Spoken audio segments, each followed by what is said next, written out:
Welcome to Focus Sport. This is the Olympics News Wrap.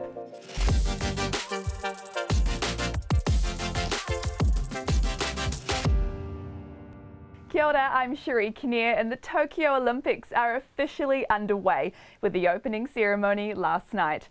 But Mother Nature forced New Zealand into a last-minute change to their flag bearers as a number of events had to be moved forward. The men's and women's 8 will now take place today, meaning one of our flag bearers, Hamish Bond, was tucked into bed early, with boxer David Naika stepping in with Blackburn's captain Sarah Hirini. Hirini carried the flag alongside Naika while a handful of the New Zealand team followed, socially distanced of course. Meanwhile, New Zealand has its first shot at a medal today as we embark on day 2. But before we get into what's coming up, let's take a quick look at what you might have missed from day 1. Our Kiwi rowers hit the water with women's double scullers Brooke Donoghue and Hannah Osborne laying down an early marker. They won their heat 6 minutes 53, just over 2 seconds ahead of the United States. In the men's, Chris Harris and Jack Lopez showed potential, automatically qualifying for the next round, while the women's quad move into the repechage after finishing 4th. In the singles, Emma Twigg put up an assured performance, crossing the line comfortably ahead of rivals from Holland and Serbia, and Jordan Parry has progressed to the quarterfinals after a second place in his heat. In other news, American gymnast Simone Biles has got fans excited after once again nailing an incredible vault no other woman has ever performed during a practice run. And Korean archer Ahn San, only 20 years old might I mention, broke a 25-year Olympic record, scoring 680 out of a possible 720 in the qualification round. As we turn our attention to today's action, there's plenty to look out for. Notably, Patrick Bevan and George Bennett compete in the road cycling race at 2 p.m. That's our first shot at a medal.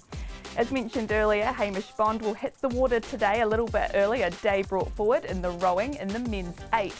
Later in the night, keep an eye on Lewis Clareburt, who will swim in the 400-metre individual medley heats with Zach Reed in the 400-metre freestyle. And the Football Ferns also play the United States. Well, it sure won't be easy, but Bevan and Bennett do have a shot at the podium in the road race today. We caught up with them earlier this week while they were settling into life in Tokyo, and here's what they had to say when asked about what they expected. You need bottles, it's going to be a big fight, it's going to be, positioning battles for the climbs, and there's a lot of work that, you just can't do by yourself if you've got ambitions to be good later in the race. So, and that does mean that, New Zealanders shouldn't expect that Paddy's going to be there at the finish. I think that's a strange thing about cycling, where it's it's a team sport, but one guy stands on the podium, and that's what's really strange about it. For me, it was been all about the time trial training. So I'm not worried about 250k. I'm worried about 44k's 3 days later. So it's in a lot of ways, once again, it's just been a simplifying process in a very complicated time. That works out for me is with my personal ambition to be my best chance of a result. You can watch the full interview along with the feature story on the New Zealand Herald. Now, one of our top swimmers, Lewis Clareburt, will be eager to get in the pool today after spending the last week settling into village life. Although COVID restrictions have left him and his teammates to the confines of their rooms, most of the time at least, they've still managed to have a bit of fun, documenting it all on TikTok.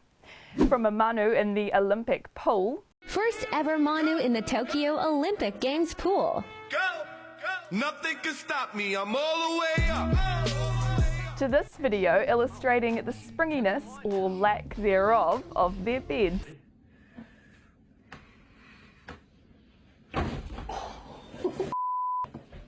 And you can't forget the hand sanitizer challenge. How many times can they sanitize their hands exiting the dining hall? It's a challenge. On there. Oh, is there another one? Some great content there. Make sure you go and give him a follow if you're on TikTok. And if you want to keep up with him or any of our athletes, the New Zealand Herald has you covered. Stay up to date with when the New Zealanders are competing and how they're doing with our real-time Kiwi Games tracker. and find out more about our athletes and teams with our interactive schedule. Simply click on a name to look at their bios, past games performances, upcoming events and medal chances. Plus, you can catch live commentary of key events on News Talk ZB, the official radio broadcast partner of the Olympic Games, Tokyo 2020. We'll also have expert analysis on the DRS and Sports Talk, as well as our daily Olympic podcast, Tokyo in 20. And that's all from me for now. Enjoy day 2 and all the action. I'll be back tomorrow to wrap it all. I'm Sherry Kinnear for Focus Sport.